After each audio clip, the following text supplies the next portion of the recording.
चाहे सरदार पटेल की जयंती हो, चाहे महाराज सिंह भारती की जयंती हो, ये सिर्फ एक बहाना है। इन महापुरुषों की जयंतियों के बहाने बहुजन समाज को करीब लाना, ये वक्त की जरूरत है कि हम एक रक्त वंश के लोग एकजुट होकर के मिलकर लड़ाई लड़ें। हम जिस सरदार पटेल की जयंती मना रहे हैं वो वाले सरदार पटेल हैं जिन्होंने संघियों पर प्रतिबंध लगाया था। जिस सरदार पटेल की आज जयंती मना रहे हैं वो वाले सरदार पटेल हैं जिन्होंने कहा था कि हिंदू राष्ट्र की सोच एक पागलपन है। टुकड़ों टुकड़ों में बटी हुई रियासतों को एक राष्ट्र बनाने वाले सरदार पटेल, उस राष्ट्र पर संविधान लागू करने वाले। जिस दिन तुम्हारा छत्रत्व कमजोरों की रक्षा में काम आएगा उस दिन मैं मान लूंगा कि तुम छत्री हो, बाकी खोखला छत्रत्व है तुम्हारा। महाराज सिंह भारती ने इसलिए कहा कि मुझे स्वर्गीय ना लिखा जाए क्योंकि उनका मानना था कि जिंदा जा नहीं सकता और मरा हुआ बता नहीं सकता। तो बताया किसने कि तुम्हें कि स्वर्ग और नरक है। सांसद रहते हुए मेरा निधन भी हो जाए तो 2 मिनट का मौन मत रखना, क्योंकि मैं आत्मा परमात्मा में भरोसा नहीं रखता।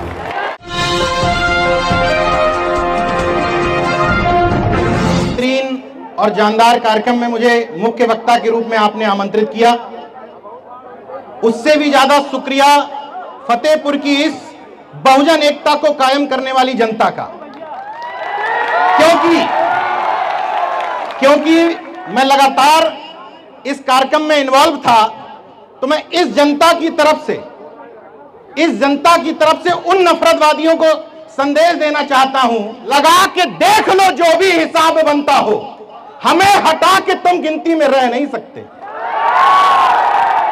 अब सीधे मुद्दे पे आ जाता हूं।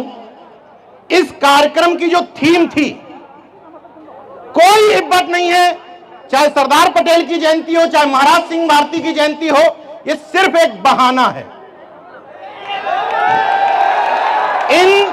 इन महापुरुषों की जयंतियों के बहाने बहुजन समाज को करीब लाना है।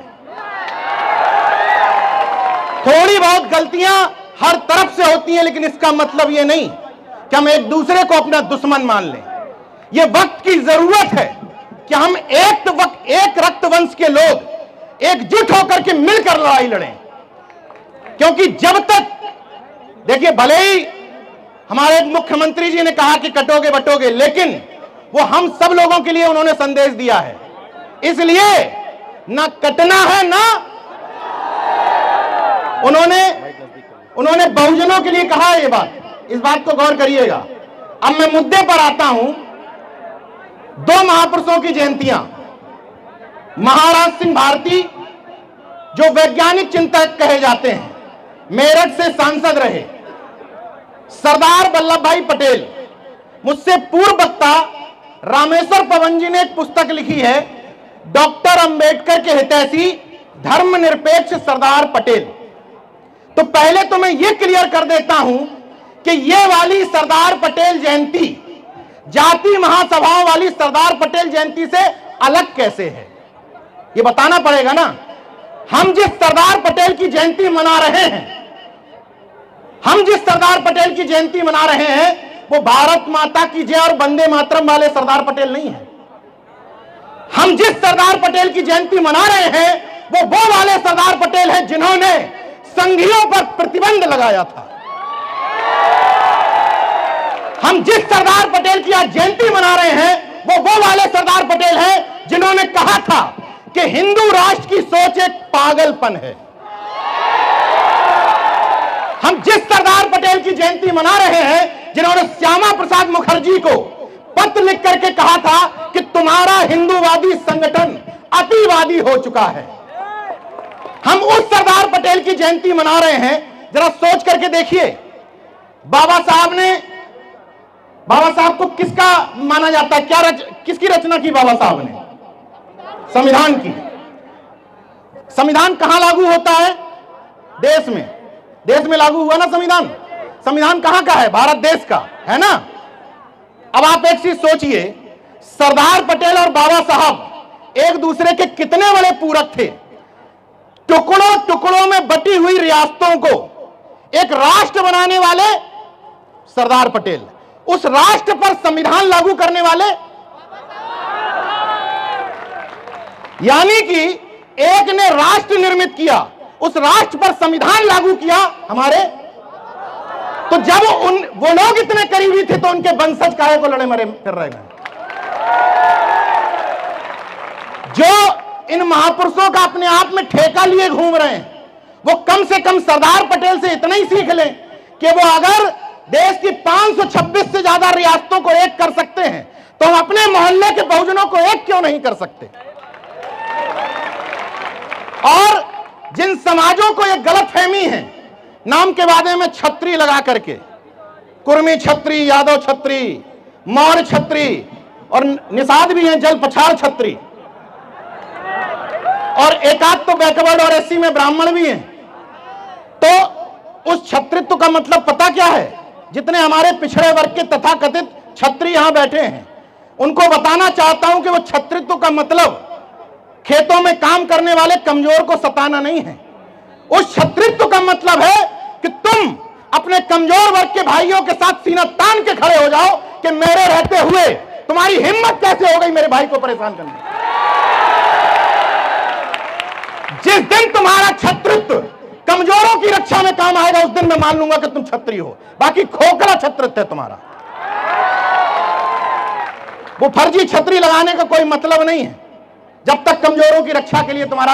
अच्छा, छत्रियों से एक मेरा और निवेदन है, अगर भारत के वर्ण व्यवस्था में ट्रांसफर लेने की पद्धति है कि भाई कोई शूद्र से छत्री हुआ घूम रहा है ना, कोई वैश्य से ब्राह्मण बना घूम रहा है, तो अगर ट्रांसफर ही ले रहे हो, नहीं, अगर ट्रांसफर ले रहे हो तो शूद्र से छत्री क्यों बन रहे हो? क्यों कह रहे हो कि हम दोयम दर्जे के हैं वर्ण व्यवस्था में? शूद्र से घोषित कर दो हम ब्राह्मण हैं। भाई छत्री पहले ही क्यों स्वीकार कर रहे हो कि हम दोयम दर्जे के हैं? अगर ट्रांसफर लेने की पद्धति है तो कह दो भैया कुर्मी ब्राह्मण, यादव ब्राह्मण, मौर्य ब्राह्मण। जब ट्रांसफर ही हो जाता है तो इसलिए नकली छत्रित्व में मत जियो, गर्व करो तुम जो भी हो। और अगर वास्तव में इस पर तुम्हें गर्व करना है तो कमजोरों की रक्षा करने के लिए मददगार बनो। अब महाराज सिंह भारती पर आता हूं। आज के कार्यक्रम में फिलहाल मंच पर दो लोग ऐसे हैं जो राजनीति में फिलहाल हैं। बड़े भाई चंद्रशेखर आजाद जी सांसद हैं, आर.के. वर्मा जी विधायक हैं, और कोई सक्रिय राजनीति में नहीं है। ये दोनों इस मंच के काबिल क्यों, ये भी तो सवाल है। भाई बहुत सारे नेता फतेहपुर में हैं, बहुत सारे और जगह भी हैं, यही लोग मंच के काबिल क्यों हैं? जयंती किसकी मन रही है? महाराज सिंह भारती की।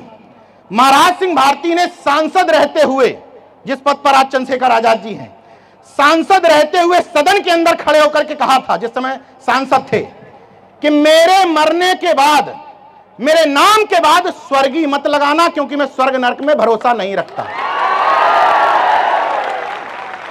दूसरा उन्होंने कहा था कि मैं अगर सांसद रहते हुए मेरा निधन भी हो जाए तो 2 मिनट का मौन मत रखना, क्योंकि मैं आत्मा परमात्मा में भरोसा नहीं रखता। अब ये दोनों जो सांसद विधायक बैठे हुए हैं, आप बताइए कि क्या ये भरोसा रखते हैं इनमें? तो इस कार्यक्रम के लिए ठीक है ना? अरे उदाहरण भी पेश कर चुके हैं। सदन में चुनिंदा सांसद हैं जिन्होंने ईश्वर को साक्षी न मान करके, संविधान को साक्षी मान करके सत्यनिष्ठा की शपथ ली थी। यानी कि कार्यक्रम के लिए मुख्य अतिथि ठीक है ना? ठीक है। तो मैं महाराज सिंह भारती की अगली लाइन पर आता हूं। उन्होंने समाजवाद के बारे में भी बोला। उन्होंने कहा कि ब्राह्मणवाद का खात्मा हुए बिना समाजवाद देश में लागू नहीं हो सकता। जिस समय हम ब्राह्मणवाद की बात करते हैं उसका मतलब एक जाति से नहीं होता, यह भी गौर करिएगा। अगर शेड्यूल कास्ट का कोई व्यक्ति यह सोचता है कि फलानी जाति हमसे नीचे है, हम इसके साथ रोटी बेटी का संबंध नहीं बना सकते, ओबीसी वर्ग की कोई जाति यह सोचती है कि फलानी जाति हमसे नीचे है, तो यह उसके अंदर का ब्राह्मणवाद ही है। इसलिए जब ब्राह्मणवाद की बात करें तो बाछे नहीं खिल जानी चाहिए कि किसी एंटीना वाले को गाली दे रहे हैं। ब्राह्मणवाद का मतलब है कि जब ऊपर वाले ने तुमसे कहा तुम हमसे नीचे, तो तुमने क्या किया? उसके खिलाफ लड़ाई नहीं लड़ी, तुमने और नीचे देखा, अच्छा तुम हमसे नीचे तो ये हमसे नीचे। फिर नीचे वाले ने और नीचे देखा, अच्छा तो ये हमसे नीचे। और नीचे नीचे करके ये वर्ण व्यवस्था का क्रम आज भी जारी है। इसलिए इस पांडाल में जितने लोग आए हैं, ये पांडाल वो बाबाओं वाला पांडाल नहीं है।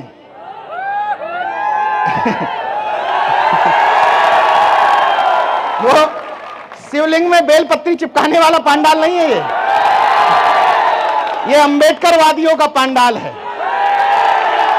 इसलिए इस पांडाल में जितने हमारे बहुजन भाई आए हैं, वो कम से कम यहां से जाकर के तय कर लें, आज के बाद अपने मोहल्ले, गांव और आस पड़ोस में ये मानना बंद कर देंगे कि कोई भी समाज हमसे ऊंचा या नीचा है। अगर इतना भी ना कर पाओ तो फिर उन पांडालों में जाओ। वो पांडाल तुम्हारे लिए ठीक है जहां पर्ची फर्ची वाला सिस्टम चलता है। और इन पांडालों में आए हो, अगर इन पांडालों में आए हो तो कम से कम इतना क्लियर तो हो ही जाओ। महाराज सिंह भारती ने क्यों कहा कि मुझे स्वर्गीय ना कहा जाए? क्यों कहा?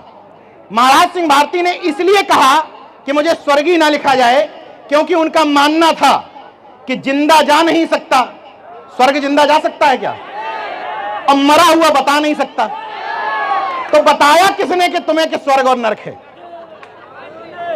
पॉइंट है कि नहीं है? तो अगर पॉइंट है तो जितने लोग सहमत हैं मुझसे, अपने किसी भी पूर्वज के नाम के बाद आज के बाद स्वर्गीय मत लिखना। क्या लिखोगे? यस्काई लिखोगे। क्या लिखोगे? बोधिसत्व लिखोगे, स्मृति शेष लिखोगे। ठीक है ना?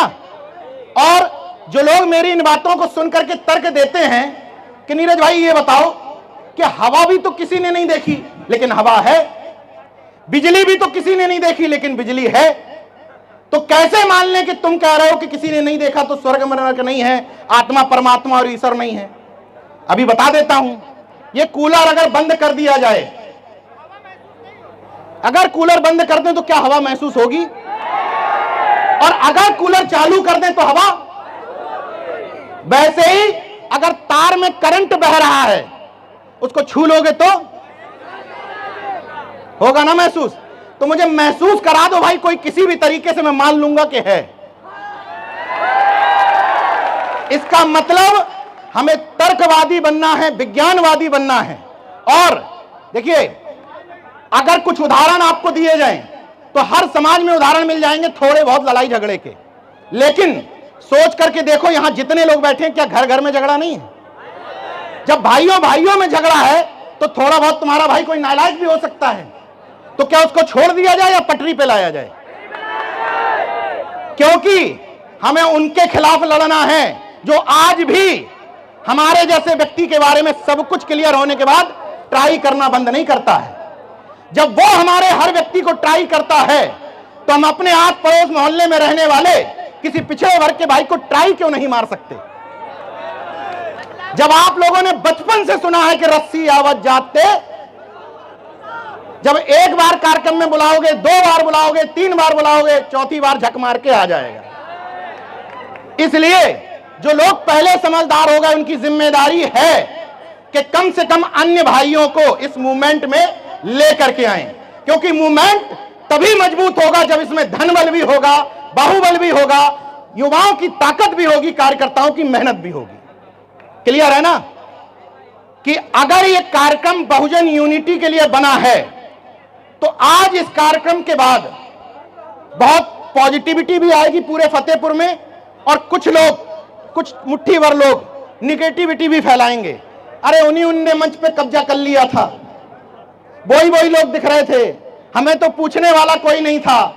इन सब बातों को इग्नोर मारना है, क्योंकि जिसको सुनने के लिए बैठे हो वो इसी लड़ाई को फतेहपुर में नहीं पूरे देश में लड़ रहा है। इसलिए अगर चाहते हो कि इस तरह के विधायक सांसद आपको विधानसभा और सदन में मिले, तो हमें भी इस बहुजन एकता को, बहुजन यूनिटी को बनाने के लिए काम करना पड़ेगा। और आप लोगों से एक बात कह करके यहां से हट जाऊंगा कि क्यों ताकते हो इन मंचों पर गुनहगार की तरह, क्यों ताकते हो इन मंचों पर गुनहगार की तरह, चाहते हो तो हक छीन लो हकदार की तरह।